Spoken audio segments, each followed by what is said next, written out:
Hey guys, MetalJesus here, and I am back with a video sharing with you my entire PlayStation 5 games collection. I can't believe it's already been a year and a half since I shared my previous video with you, and a lot has changed. Obviously the PlayStation VR 2 headset has come out, and I've bought a bunch of digital games for that. At this point, I have over 70 games for it, both physically and digitally, and in this video, I'm going to share with you the collection. Let's take a look.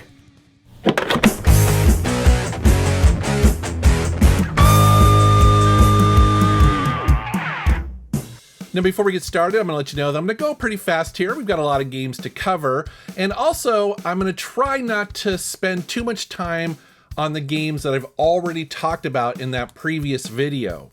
We're a couple years into the PlayStation 5's lifespan, and I feel like a lot of people already have an idea as to what's out there, especially when it initially launched. So I'm going to mostly focus on the games that I picked up since that previous video.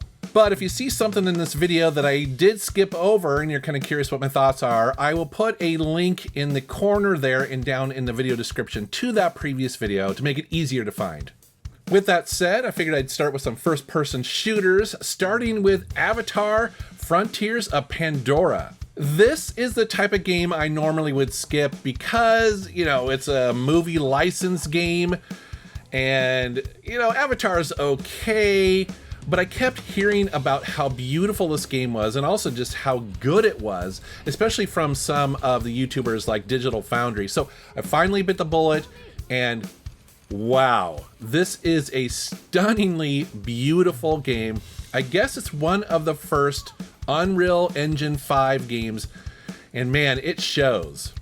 You start this game in an underground facility, and then you slowly make your way to the surface of Pandora.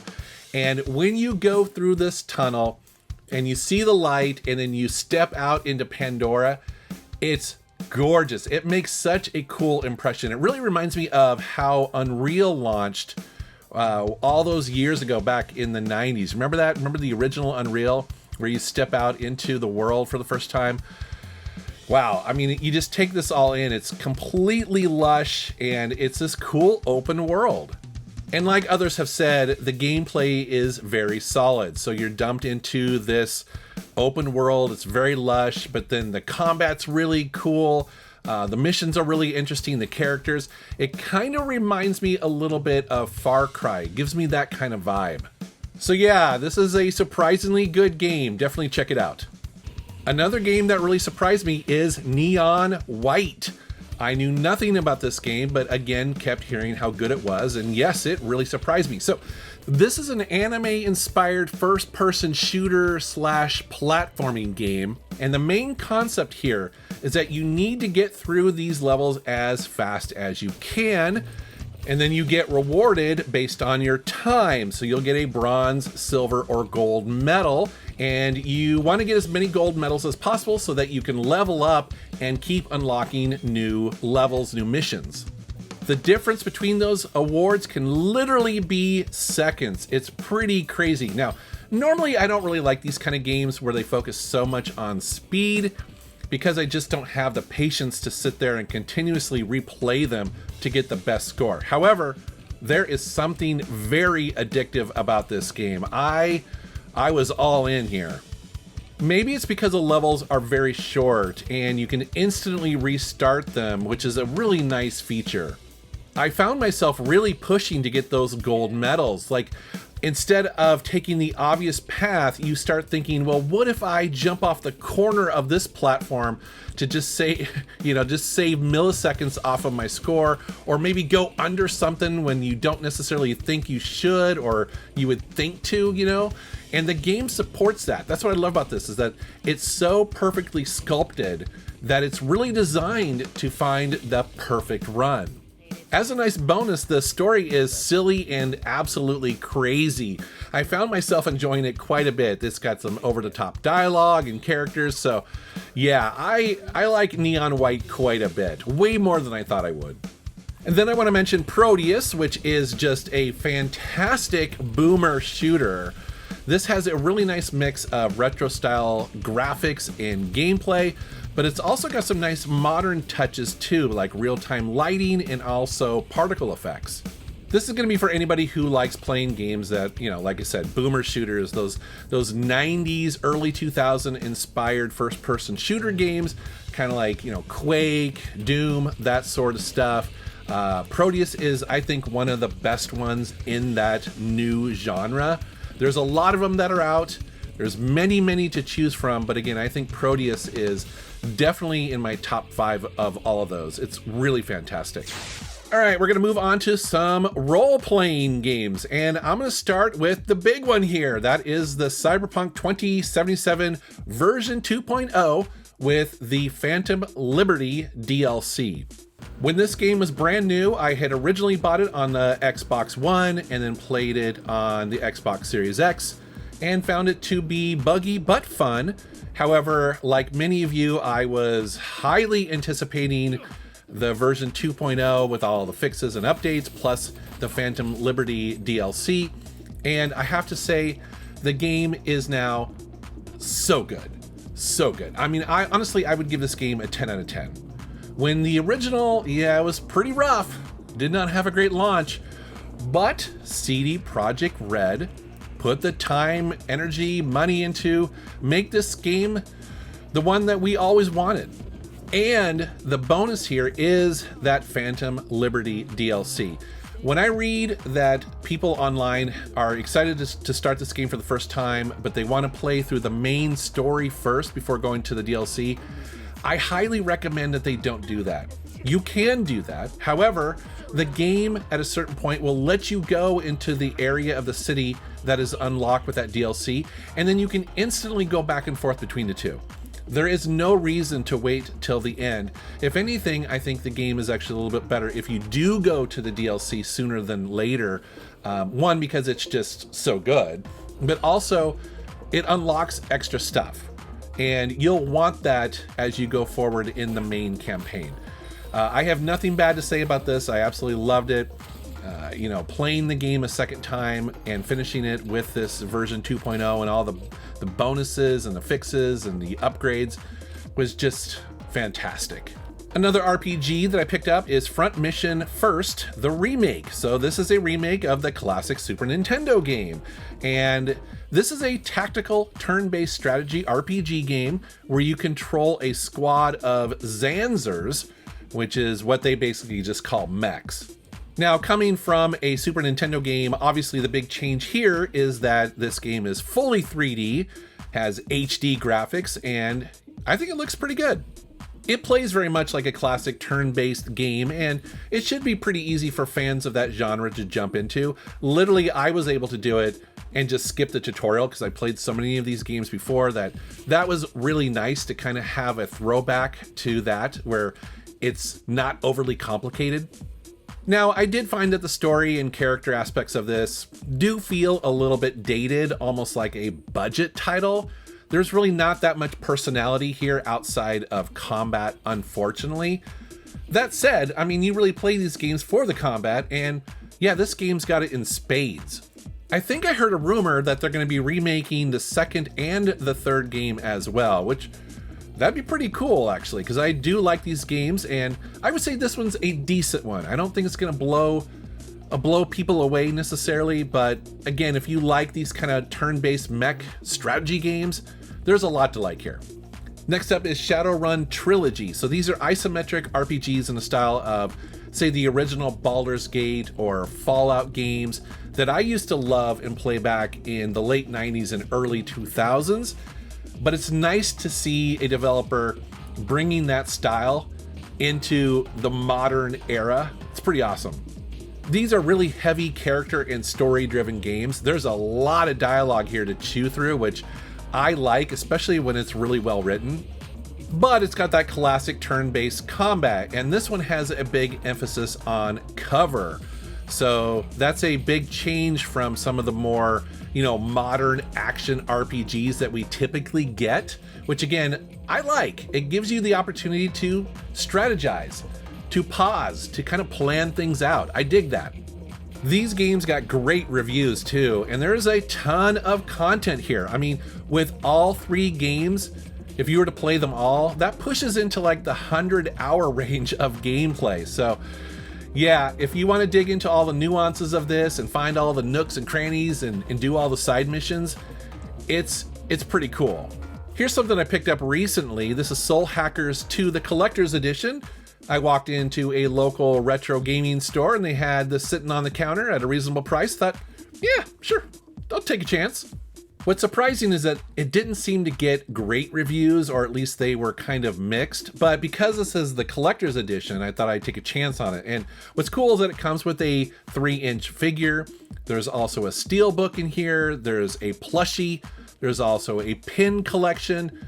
There's the soundtrack on USB. There's like a shark keychain and some art cards. So I'm looking forward to checking out, but if you played it, let me know what you thought down in the comments below. And since we're talking about collecting video games, that brings me to the sponsor of this video, CLZ Games App. I've been personally using CLZ Games App for many years now, long before they became a sponsor, and it's a great app for cataloging all of your games. Recently, they've been hard at work adding some new features I've really enjoyed, like now there's the ability to check a game's value right off the main menu. So if you're standing in a game store or maybe at an expo and you're curious how much a game is worth, well, you can quickly bring up that tool, scan the barcode, or you can look it up by title, and then you can instantly see how much a loose, complete, or graded copy typically goes for on pricecharting.com. It's really handy. They also added the ability to have multiple collections. For instance, on the bottom of the app, you see that I have tabs for my main collection. I also created a specific collection for my digital GOG.com game collection. Now, you don't have to do that. You can mix your physical games with your digital games, but it's nice that you can keep them separate if you want. I could easily do the same thing for my Steam game collection. You also see a collection I made for all of my limited edition or collector's edition of games I own. You could also create a specific collection of games that you're selling, or maybe you lend them out to your friends or family and you want to keep track of them that way. You can really just do whatever you want. I really appreciate how CLZ Games continues to support and improve the app, and I recommend you check them out either on iOS or Android, and I want to thank them for sponsoring this video. Another RPG I want to mention, and I currently only have a digital copy of it. I actually have the physical on order, but it just hasn't arrived quite yet, and that is Baldur's Gate 3. I'm sure most of you have heard by now just how good this game is, and I will confirm that it is a modern RPG masterpiece. What they have done in this game is just taken every aspect of a Dungeons and Dragons inspired RPG and taken it to almost as far as they possibly can. It's impressive. A lot of RPG games will claim to give you the sense of choice, that you can really tailor the story and characters to how you want to play. But most of those games really put the guardrails on and don't let you venture too far out. This game is crazy. This game, they let you do so much. You have so much freedom in how the story goes, how the characters go. It's absolutely impressive. Here are some third-person action platforming games, and 3 of these I talked about in the previous video, but the one I didn't talk about is Star Wars Jedi Survivor. This is the sequel to Star Wars Jedi Fallen Order, which was, I believe, released back in 2019, and I enjoyed that game quite a bit. So this one right here takes place 5 years after those events and continues the story of Cal, who is a young Jedi Knight. And this game, I enjoyed it quite a bit, although towards the end, I was getting ready for it to end for some reason. I don't know, I just felt like the game started to outstay its welcome a little bit. I guess it just felt a little long, maybe a little bland. I'm not entirely sure why I felt that. However, the game looks and plays extremely well. I mean, there were some great graphics in this game. Also, the combat was a ton of fun. So yeah, probably not as good as the previous game for some reason. I'm not entirely sure why, but again, I don't hate it. I just didn't absolutely love it. Here's a game that was definitely a surprise. This is Kena Bridge of Spirits. It's going to be curious to watch this game in the future because while I think a lot of people, myself included, we saw it on the shelves, we maybe saw a video review show up in our feed, but for some reason, it just kind of came and went. I don't know, it's possible that this game in the future might be a bit of a, hidden gem, dare I say. So what's going on here? Well, you play as Kena, a young spirit guide that helps dead people move on to the spirit world. And she's accompanied by these things called rots, which are these little spirit companions that kind of help her throughout her journey. They'll do tasks for her, they'll help her solve puzzles, but they also jump in and help in combat. And if you couldn't tell by now, there is a high level of detail here in the graphics and the world, but also in the character animation. I thought this game often looks like a Disney movie or something. It's a big, sprawling game, and it has a ton of adventure, a ton of personality in it. The combat is really good. But again, sadly, this game just feels like it was overlooked, but I really dug it. So if you find this game cheap and on sale and you think it looks interesting, yeah, I highly recommend it. During this generation, I picked up a handful of small or limited print run games. These are small publishers that put out basically like indie games like this in physical format, companies like Super Rare and also Red Art Games. There are a ton of these, and the two here that I wanted to talk about are probably my favorites. The first being Jets and Guns 2. I like arcade style shoot 'em ups, and this is a really good one, although it's horizontal as you can see here, and I typically prefer vertical, but there's something about this game that's very addictive. These games are always best when they have a bit of RPG elements thrown in there, and this definitely has that. There is a ton of customization that you can unlock in this game and apply to your ship. Also, the level design is really interesting. It doesn't feel like any other game I've played. It's so dense with stuff in here. It just feels like there is a ton of stuff to shoot and also little hidden things to find. It's just a fantastic shooter. And then the other one I've really enjoyed is Gunborg Dark Matters. So as you see from this footage here, it's a retro style 2D run and gun platforming game, but it's incredibly solid. Now, there are a ton of these type of games out there, almost probably too many of these type of games out there. So it's kind of hard to distinguish one from the other. But again, this one is just a really good one. It's really solid. It's got a nice level of challenge that will keep you coming back, but it's also got a really cool soundtrack that you're just going to want to crank while you're doing it. Here are some more 2D-ish platforming games I kind of put all together, and most of these I talked about in the previous video. However, the new one to the collection is Prince of Persia: The Lost Crown. This was a total surprise. Obviously, lately, in the modern era, the Prince of Persia games have been full third-person, adventuring, open world kind of games, and then suddenly you have this one here, which goes back to the roots a little bit. I mean, it plays like a Metroidvania style game. The quality of this game just drips all throughout it. When you fire this up and you play it for 10 or 15 minutes, you're going to immediately see just how much love and care put into it. It plays extremely well. The character feels awesome. The combat feels awesome. The platforming is solid. It's not too frustrating, especially in the beginning of the game, although it does get really tough later on, as you would expect. And man, those graphics just look fantastic. This is such a beautiful game. I love the boss battles in it. I love how it's so much fun to explore. The map is huge, as you would expect, and it unlocks as you go along. It's just a really solid, well-made game. It's just awesome.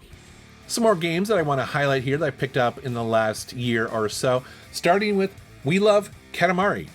I had no idea this had come out on the PlayStation 5.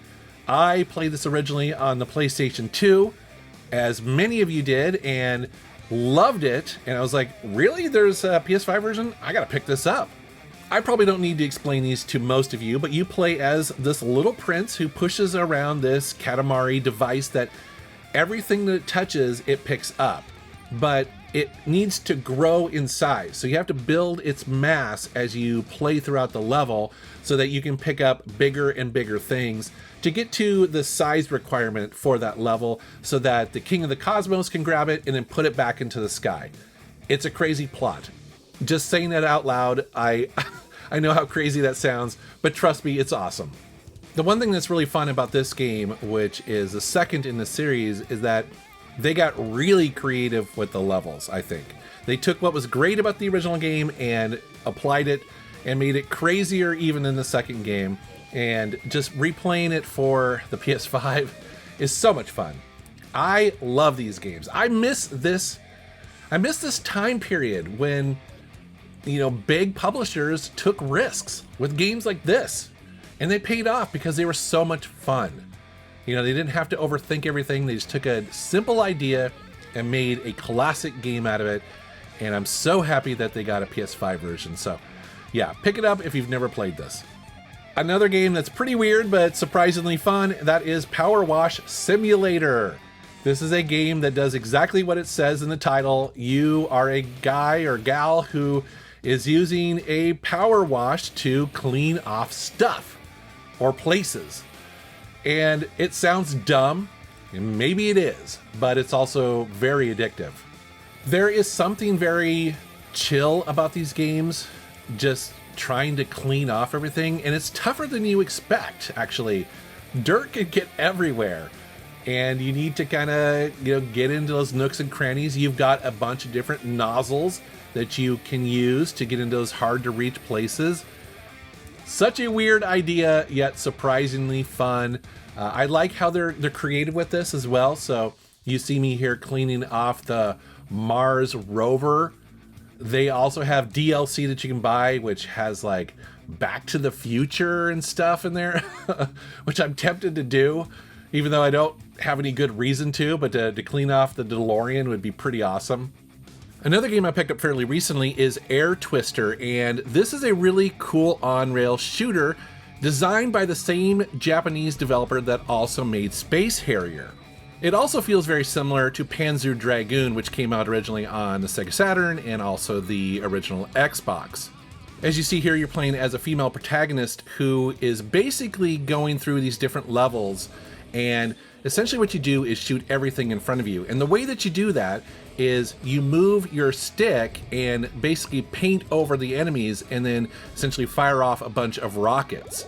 You do this while avoiding incoming attacks as well as trying to avoid hitting anything in the environment. One of the highlights of this game has to be the soundtrack. When I first launched this game, I was like, is that like a Lost Queen track? It sounds so much like classic Queen. But it's actually a Dutch musician named Valencia, and it is really, really great music. It's an awesome soundtrack. And the visuals are pretty good, especially for something that feels like a budget title. They really put some time and effort into this, and essentially it's a love letter to a genre that we really don't get that often. And so when I saw Air Twister out there and watched some reviews of it, I was like, man, I gotta own that. Next up is a section that I'm calling, I guess, survival horror. I know that Control's really not a survival horror game, but I put it in here because at times it kind of feels like that. However, there's a couple games in here that maybe you haven't heard of, and so I figured I would jump in and talk about those, starting with Horror Tales: The Wine. The story of this game is that you have some loved ones that are stricken with this virus or plague, and you hear that a local Mediterranean island may be the source of that plague, and on that island you should be able to find a bottle of wine that could potentially cure your loved ones. When you get there, you quickly realize that you're being stalked by someone you don't know, and what their intentions are or what they're going to do to you, you have no idea, but you just know it's not good. This game definitely has some jump scares, and honestly, it has some really weird moments too. It's kind of cool, like you're 1 minute on the island and then you turn a corner and you're just in this bizarro land. You're not entirely sure what's going on. I will say that this game is probably more exploration and adventure than maybe a traditional survival horror game. So just know that going in, that while I'm highlighting some of the more scarier or weirder parts here. But for the most part, actually, you're just kind of wandering around this island and solving puzzles, trying to figure out how to get out of rooms or into a room that you can see, or doing things like that. But it is genuinely weird and creepy at times, which I definitely appreciate. Plus, it's only about 3 or 4 hours long, so it doesn't overstay its welcome, and you can basically beat it in an evening. Another game I didn't know that much about, I bought it because, well, quite frankly, of the name Haunted House. But more specifically because it was released by Atari.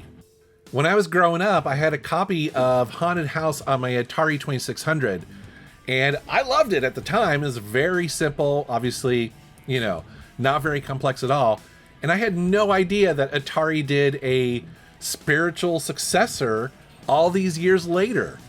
Now, this looks kind of like a kiddie game, and in many ways it sort of is. It's, to call it survival horror might be a bit of a stretch here. It really plays like a roguelike action RPG. You play this girl that is in this big, scary, haunted house, and you are going through the different rooms, trying to level up, trying to solve puzzles. You'll be battling ghosts and trying to figure out what's going on. And the rooms are randomized, and so you don't know what to expect when you step through that next door, which is pretty fun. And I have to say, this is a decent game. I mean, I was really surprised. I was surprised because I'd never heard of it. And I don't think many people were talking about it because the name is so generic. But yeah, it's actually a really decent roguelike action RPG. The other survival horror game I want to talk about on here is one that many of you have played, myself included, which is Resident Evil 4. That is the remake of the classic game that came out during the PlayStation 2 GameCube era. And I love this game. I thought this was so much fun.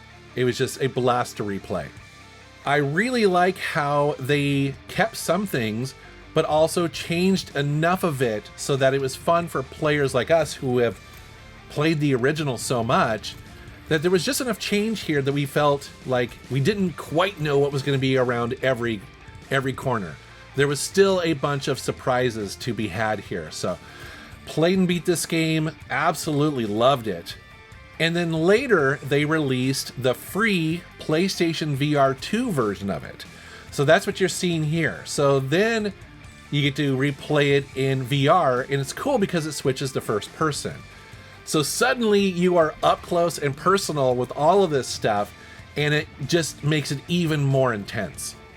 Now, the bummer with this version is that anytime there is a cutscene, it drops you back and makes it so you're almost like watching a movie screen. Not exactly great, but you do get used to it pretty quick. But the first-person virtual reality aspect of this game, man, it's awesome.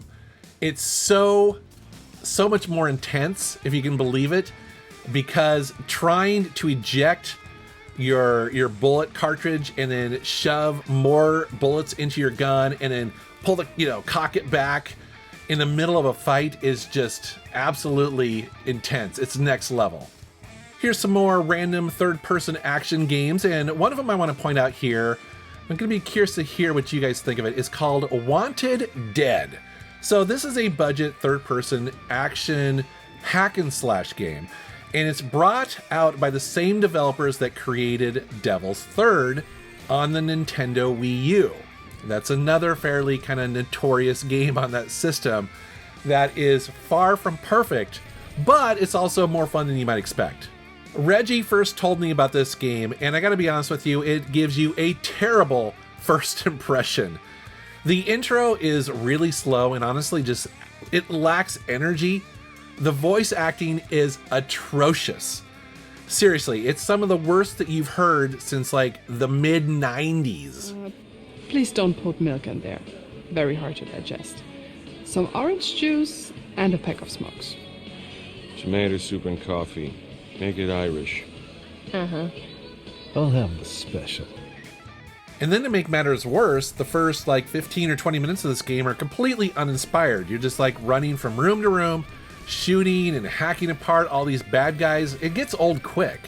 But then, if you're like me, you discover the skill tree, and then suddenly you have all these points to spend that you completely forgot about because you skipped the tutorial. And that's where things actually get really fun, because you quickly unlock all these new abilities, these new moves, these new ways of dealing with the onslaught of all these enemies, and suddenly this game gets way more interesting. Is this a good game? No. It's more like a B or C kind of game, but it really reminds me of the Oni Chambara bikini zombie hunter games that are really popular in Japan. You know, they look and play kind of like those budget titles, but if you can find this cheap and you don't mind the grind and the little cheese that comes with this, you might have some fun. I did. You knew it was coming. I love me some racing games, and I've got a bunch of them on the PlayStation 5. Previously, I talked at length about Riders Republic as well as Need for Speed Unbound. So let's jump into some of the other games I picked up since then. The first one I want to talk about is Nickelodeon Kart Racers 3 Slime Speedway. Like the name suggests, this is a kart racing arcade style game, but it includes 40 different characters based on Nickelodeon shows. I'm sure this is probably designed to appeal maybe more towards kids, but you know, if you like Mario Kart 8, you're going to be right at home here as well. And just like Mario Kart, you have a variety of karts to choose from that have their own upgrades and performance stats. And one of the cool things here, I do like how the vehicles will transform into boats whenever you hit water. That's a really nice touch. It's also really easy to pull off tricks whenever you hit those big jumps, and it's got a ton of content here. So there are 36 tracks to choose from in this game. So yeah, it'll keep you playing for quite a while. I think for me, the only complaint I have about this game is that the drifting isn't quite as easy or elegant as Mario Kart 8, which is a game that I'm sure most of us have put a ton of hours into. And so coming to this one here, I do wish it felt the same. I wish it felt a little bit similar to that, just so there wouldn't be that learning curve. But other than that, this is a surprisingly good kart racing game. I also want to mention Art of Rally. This is another game that I didn't know much about, saw it in a store and picked it up, and took it home and was pleasantly surprised. So this is a rally racing game, and as you can tell by these visuals here, it's got an incredibly unique style to its art. It looks like a painting or something. Most rally games try to look as realistic as possible, which, you know, I appreciate. Obviously, that's kind of what you use processing power for, right? To make them very realistic. But I do appreciate how this game decided to flip that on its head and said, no, we're going to just make these games look beautiful. What is surprising is that this game still plays like a rally simulator. It doesn't feel that arcadey. Instead, you really have to manage your speed, deal with drifting and braking. It's very easy to just careen off the side of the road if you're not careful. And so while this game looks very arcadey, you're not going to be able to just mash the gas and floor through these levels here. It won't work. You'll fail. So yeah, this is a pretty cool rally game. I was pleasantly surprised. Another racing game I put a ton of time into when it first came out, and that is Lego 2K Drive. This game takes place in Bricklandia, and it's broken out into different regions. And so it's not exactly open world, but it's definitely open level. So each one of these you can kind of just go and do whatever you want. And the mission variety here is pretty fun. There's a lot of stuff to do and see and explore and unlock in this game. And being that it's Lego, it's completely whimsical and fun, and it just puts a smile on your face. I mentioned in the intro that one of the things that happened since my last video is that the PlayStation VR 2 came out, and I played a bunch of games on it. And the first one I want to talk about is Gran Turismo 7 VR. So this is an add-on that they put out for people who own Gran Turismo 7. And I have to tell you that this is one of the best VR experiences I've ever had. It's mind-blowing. Basically, the entire game, all of the driving that you have in this massive driving simulator is now available for you to play in VR. And the difference between playing that on a television versus first-person VR is unreal. It's so amazing, especially when you are into cars like I am. It's so much fun. But more than that, it changes how you play the game because of the scale. Because suddenly you are sitting in the seat of a car, and I'll never forget the first time, I forget what track I was on, but you understood the scale of the hill in real time. It just completely changed how I approached the turn, how I approached the hill, how I approached other cars on the track. It's so cool, and it really can't be conveyed in a YouTube video. If you ever get the chance to try it and you like racing games, I highly recommend it. Some of the games I want to mention here, the first one being Horizon Call of the Mountain. That is a game that came with my PlayStation VR 2, and it's interesting. It's a really cool, almost like, I don't want to say tech demo, because it's a full game and it's fairly long, but it's not your typical Horizon game. Instead, because it's first person, you really just do a lot of climbing and a lot of combat. Again, I hate criticizing the game because it's not like it's bad, but I almost would have preferred they just did Horizon in 3D, maybe as a third person character or something like that. I don't know. It wasn't amazing. It's something that you show people if you want to show like, wow, this is what this VR headset can do. There was an enhanced version of Star Wars Tales from the Galaxy's Edge released on the PlayStation 5, the PS VR 2. And this is a game that a lot of people played on the MetaQuest, myself included. Fantastic game. Basically, it's the same one here. You're just getting a higher resolution, and that's cool. I mean, we're in this kind of day and age where these are progressing in hardware, and you want that extra performance. And so this is a really good version of it. It's probably the best version there is right now. Moss 2 is a great sequel to an already classic VR game where you control this little mouse and you go through these environments, solving puzzles, doing a little bit of light combat. Really great game, highly recommended. If I'm going to show somebody VR for the very first time and I'm worried that they might get motion sick, I typically start them out with Kayak VR, because you're just sitting in a kayak in beautiful environments all throughout the world. You can sit there and just take it all in and relax, or you can do a little bit of kayaking. It does have some I guess races and stuff like that, that you can do, and you get this because you want to chill out, because you like the visuals. For what it is, it's pretty cool. A game that is the opposite of that is Dark Pictures Switchback VR. This is an on-rail shooter that is meant to scare the pants off of you, and it is so much fun. Check out the scene here where if you blink, these creepy mannequins will move closer to you. It takes you through some completely mind-bending and bonkers levels, lots of jump scares, lots of things to freak you out. Oh man, it's great. And so that, guys, is my PlayStation 5 game collection as of today. And, we're probably halfway through this console generation, so I anticipate that this will only get bigger and bigger as the awesome games come out for it. I should also mention that I do have an Xbox Series X as well as a Steam Deck, and so if there's a game that I was missing on here that's like a third-party game and you're like, why don't you have that game? Well, it's very possible that I got it on the Xbox, or maybe I'm playing it on Steam Deck. It could be that sort of scenario, although I will say that when it comes to physical media, I am starting to switch over to the PlayStation 5 because in general, most of the games that come out on the PlayStation 5 are actually on the disc.